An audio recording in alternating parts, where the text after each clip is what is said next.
We are finally getting around to making $149 trading Bitcoin across 3 trades, and I did actually enter another one, but that one I entered just now, and I don't expect that to be hitting take profit or stop for some time, or for at least a couple hours, at least, unless something crazy happens.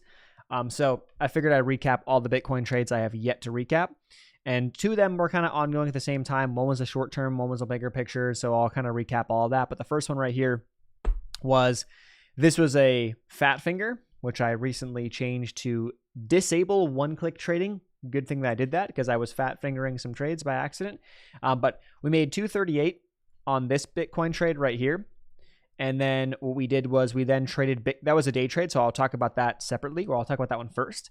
Actually second, because there was a trade that originated before that. And then we had a $90 winner here, which was a partial take profit. And then we ended up taking off the rest at break even.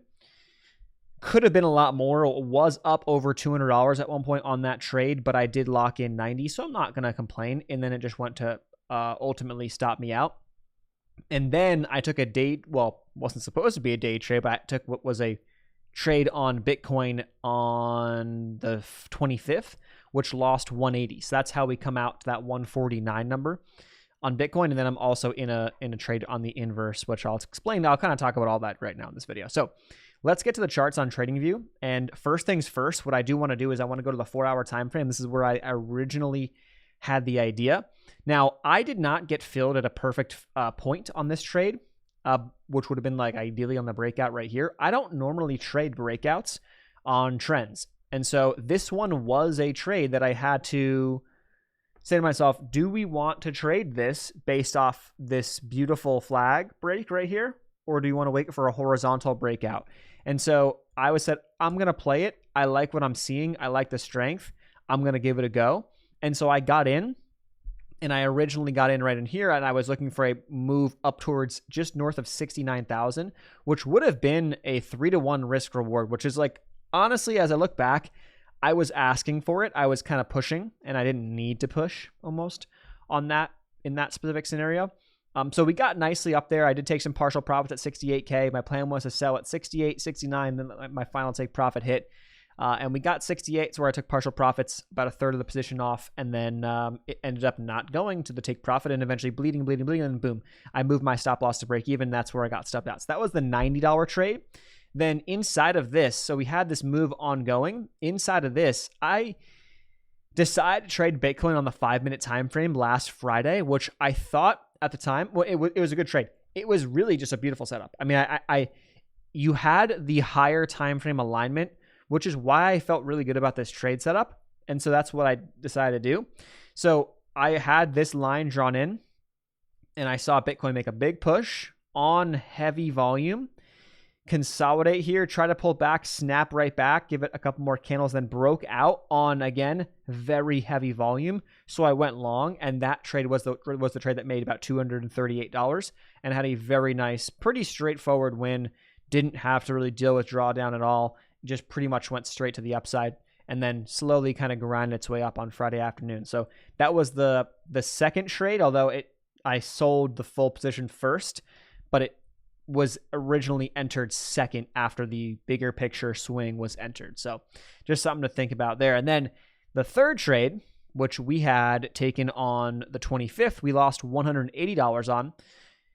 This one I thought was a really good look. I'm going to go to the 4-hour time frame first, and then we'll go to the 1 hour. You can look at it on both time frames. I think it's fair to look at it on both time frames. It looks very similar.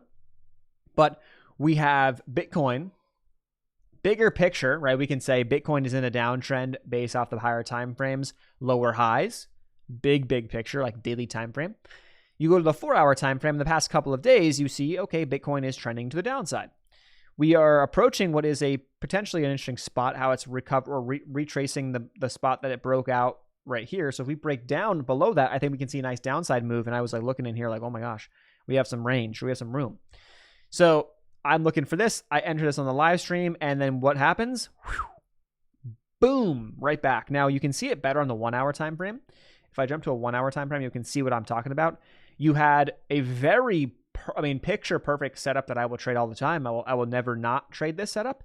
where you have a nice move down in a downtrend, consolidation, break the consolidation on what was higher volume at the time. It was peaking up, but we ended up having high volume, relatively speaking. It's all relative, right? This spike in volume. But then what happened? Huge lower wick, massive reversal, an extremely strong looking situation now, price action. So I decided to inverse my trade. So I took the loss, and then I entered this thing on the opposite side, long, with a false breakdown pattern. I deploy this. I trade the false breakdown, not rarely, but I do trade it from time to time. And this is like the perfect scenario with the volume, the lower wick, the bounce. So I'm looking for a move up to about 67K or so, give or take. So that's the idea. We'll see what happens on this one. And I'll recap that one, I guess, fully in the next video. But that's the recap there. If I lose this trade as well, I would pretty much give back. I'd be about flat across Bitcoin. I'd have one winner, one partial winner, and then two losers, and I'd be just about flat on my Bitcoin trades the past 2 weeks. If it loses. If it wins, then we're going to be up fat because it's risking like 150 to make about 300 or something along those lines, which it's just kind of a standard on the 25K account risk. So that's the trade recaps on Bitcoin. I finally took care of them. There you have them, and I will see you in the next one. This is TradeZilla. I'll leave a link to TradeZilla below where I track everything. Peace.